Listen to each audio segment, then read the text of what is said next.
chunking up the deuces. Peace, see you later. If you wanted a picture that was painted of how much fun this Cowboys team was having against the Washington Commanders in Week 7, well, that was definitely it. This Dallas Cowboys team with a whole new attitude against the Commanders, 44-22 the final, and they're now 3-1 in the season. And welcome into Cowboys Flashback. I'm your host, Nicole Hutchison. We're going to get to some player first reactions later in the show, but first, of course, this Cowboys offense, they were a typical day in the office for them, stacking some good drives, finding some nice balance in the run game and in the passing game, finding some explosive plays there with CeeDee Lamb and George Pickens. So nothing new there, but this Dallas defense is who stole the show. Matt Eberflus with a couple of questions and having to answer some tough questions all past 6 weeks, and he answered, right? Playing more scheme change oriented, playing more man, right?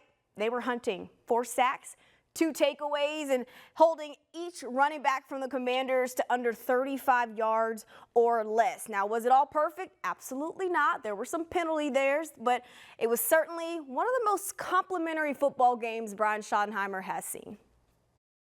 I mean, they played really hard like they always do. I thought we affected the quarterback the way that we had in New York. I think that's huge. You know, it wasn't just the 4 sacks, it was the hits.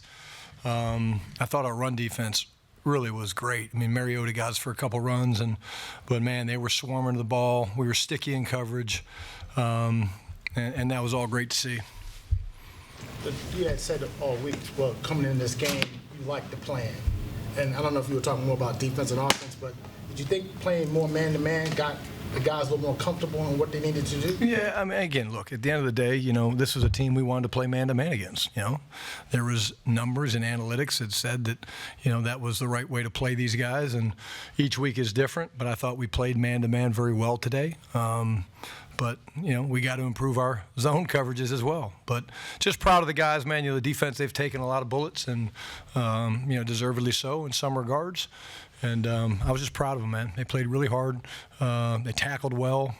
We knew the turnover was going to happen. You know, we tried to manifest that 2 weeks ago and didn't get it. And there goes Duran doing what Duran does. You're 3-1, and I know you don't know what to make of that tie yet, but with that record, you're second place in the division. With all the teams been through, do you feel positive about that at this point?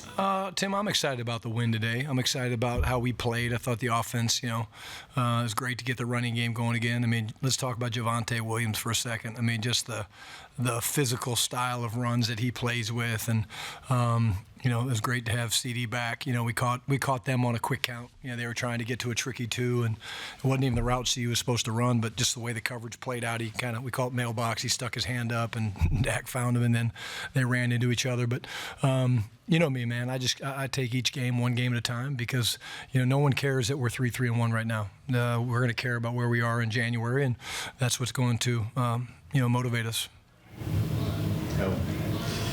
Elwin Henderson, Gilbert Mirror. Brian, 2 quick questions. First off, do you feel like this is the best overall complimentary football you played this season? Without watching the film, I would say yes. And I think that's just because, again, we fed off the energy of the defense getting some early starts. I mean, the 2-minute drive at the end of the first half was huge for us. Again, there goes Javonte with another long run, right, at the end of a 2-minute. And so I would say yes. But there's things to clean up. I mean, don't fool yourselves. I'm not standing up here going, man, we're the greatest team in the world. There's things to clean up, and we'll get right to work on that in the morning.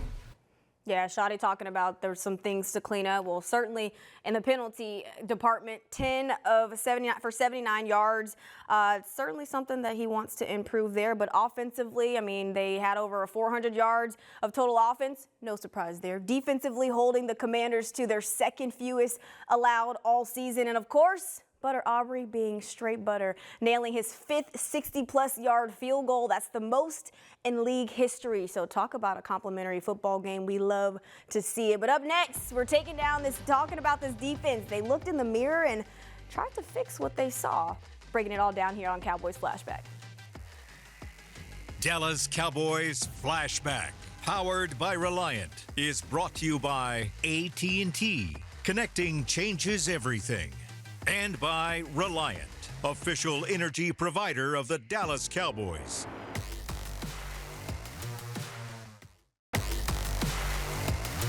This segment is brought to you by AT&T. Connecting changes everything. After Week 6 loss to the Carolina Panthers, Matt Eberflus was faced with a challenge, and that was to put this defense in the best position to succeed. And hey, he didn't back down whatsoever against the Commanders, a primarily zone defense. Well, he ran a season high in man coverage, 59% according to Next Gen Stats. And the results, I'm sure you'll like those. 5 of 15 attempts, 57 passing yards allowed, a pick 6 from DaRon Bland, a forced fumble, and a recovered fumble as well. This defense absolutely firing in all cylinders. Let's hear from DaRon Bland and a couple other guys after their performance. Didn't see me, Mario didn't see me in that open space, so I was like, oh, I got to go get this one. Even though the sun was beaming in my face a little bit, but it was good. Did you have a hard time seeing the ball? I mean, was it tough? A little bit, but it was like more so just don't drop it, because I felt like it was just me in the end zone. So It's been a little bit of time since you've had the pick sixes, which is crazy, but you've set the NFL record, or the Cowboys record. I mean, what does that mean to you when you reflect back into what you've accomplished already at this point in your career? to me, it's just really just kind of keep stacking. You know, I haven't been up to my level of play that I think I could play at so far, but today is hopefully keep it going. Was there a frustration going into this game that you hadn't gotten your hands on a ball of any kind yet? A little bit, but you know, at the same time, you can't just go try to chase it because you ain't got it. But yeah, there's a little bit of frustration with that. It certainly seemed like there was more man. There's more man than you've played all season. How much of the improvement that you guys had today is because of that, and how much was because of the better execution? Really, it was just we was all on the same page, getting our details, and we was able to play fast out there. So it was really just showing who we are out there, be able to show who we are. So it was a great day. You know, just good to see everybody just, just constantly, just fighting, fighting and trying to get them on negative situations. And we made plays when we had to. What do you think it says about this group that you all were able to bounce back? I know you were frustrated about last week and to come out and play like you did today. Yeah, we knew that they was gonna they wanted to run the ball. They didn't have a lot of their receivers, and just proud of how physical we played. We ran to the ball. Did everything that we talked about, and got turnovers. That's how we play defense, and that's our standard. And we got to just keep building on this. As a defensive guy, what's it like watching your offense from the sideline put up over 40 points every single game that you've been here so far? Just amazing, man. I ain't had an offense like this for sure. So they balling, and we're gonna keep needing this. Needing that, throughout the whole year, and we're gonna keep getting better as a defense, and we're gonna be a tough team to beat. Yeah, Jadeveon Clowney saying the same thing. He's never played with an offense like the Cowboys have right now, and so this defense had to step up, and they absolutely did. 4 sacks, a couple of QB hits as well. These linebackers flying to the football and not missing many tackles. This is the defense that we want to see. And up next, George Teague joins the show to break down what the good they saw from this defense. Up next. This segment was brought to you by AT&T. Connecting changes everything.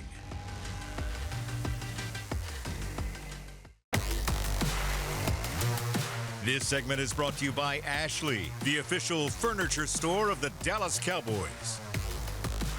Welcome back into Cowboys Flashback. Nicole Hutchison alongside the one and only George Teague, and there's supposedly a one and only defense. Well, at least the Dallas Cowboys trying to be that right now, but playing up to their potential. Finally in Week 7 to get the job done over the Commanders. 44-22, the final. We're here to break it all down, and there's been a big struggle on third downs. This defense not able to get off the field. Well, they certainly turned the page a little bit and were able to get off the field on third downs. A 3rd and 6 play, Bland and Murray combined for a tackle. Talk about it, George. Man, first I just got to say that I'm excited because we're second place in the division, right? Or conference. So there we go.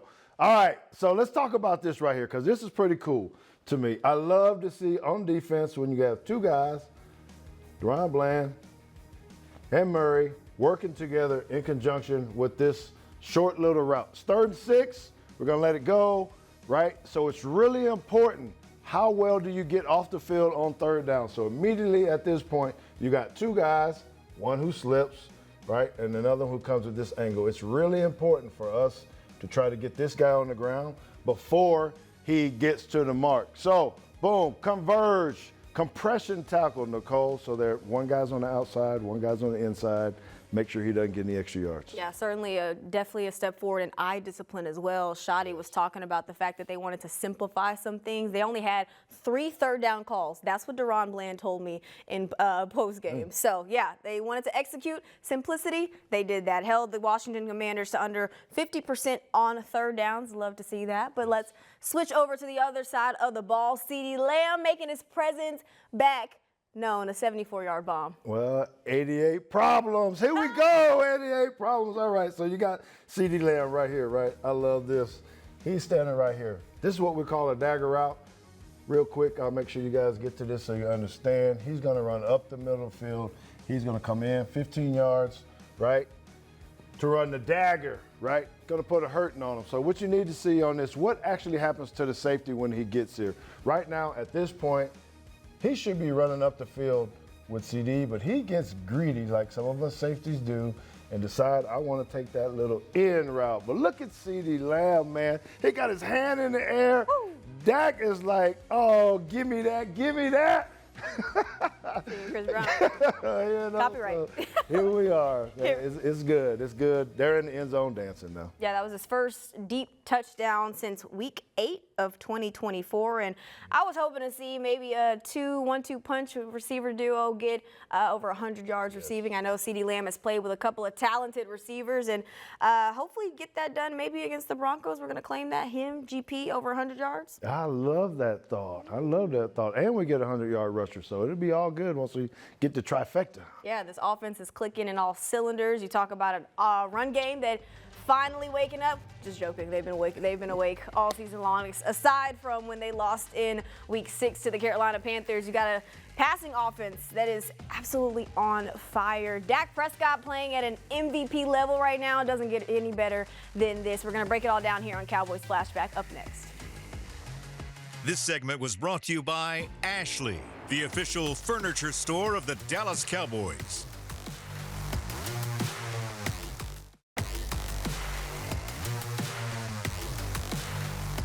CeeDee Lamb back in the fold for the first time since week 3 of the season due to that ankle injury, but he made his presence known. Over 100 receiving yards and a touchdown, and pair that, of course, with his terror twin and George Pickens, who had 84 yards of offense on 4 receptions, a big play, a 44-yard bomb where he kind of had it over the shoulders, and a toe tap drag. Talk about those two 1-2 punch, but it couldn't have made it happen without a Javonte Williams who was able to move the chains consistently for this offense. 19 carries, 116 yards, and a touchdown. He tied a career high of 7 forced missed tackles. And Dak Prescott, like we've talked about it already, playing at an MVP level, 3 passing touchdowns, now 40 career games with 3 or more, tied Tony Romo for the most in franchise history. Let's hear from the offensive guys after postgame. We talk about this every day. Just grateful for each other. We compete with each other every day, and I feel like the best part about it is that we want each other to win the most. So, how do you feel being back out there? It's exciting, man. I'm watching my dog go crazy for the last 4 weeks. I'm pretty sure he enjoyed it. But I'm just taking the load off him a little bit and making them play true, to the offense and to what we got going, and it's fun. On that touchdown, it seems like George helped you score open. What was that play? That's no surprise to me. He always helped me, you know what I'm saying? And that's why we brought him here. It's exciting. And he was the first person I saw after I caught it, and it was nowhere there, so I already knew what it was. You talk about him going off. We saw, some of your big celebrations with some of his crazy catches the last few weeks, but does that not motivate you a little bit? I mean, I'm a competitor. I'm going to always be motivated, but I love to see him do his thing, though. You know what I'm saying? That's why we brought him here, and I feel like he's having so much fun here. How different was the experience today than it was prior to when you got hurt in the Bears game? Now that you guys are that much more in sync and you're that much more a part of this offense, do you guys feel a noticeable difference in upscale in that regard? Yeah, I definitely say more explosive. With having him back and Turk and a few other guys, it make the offense explosive. So kind of like how he said, you got to be true to the offense. And when you got all of us out there, you can't guard all of us. George, your numbers weren't the same when he was out, but the impact was with the big catch before the half. How much did it feel like you were still having that impact even with him back? Kind of like you said, me knowing that I can impact the game right before the half. We get points before the half. helping the defense. You know, they come out in halftime, we got to stop Jane Daniels. So I feel like I still affected the game in a positive way.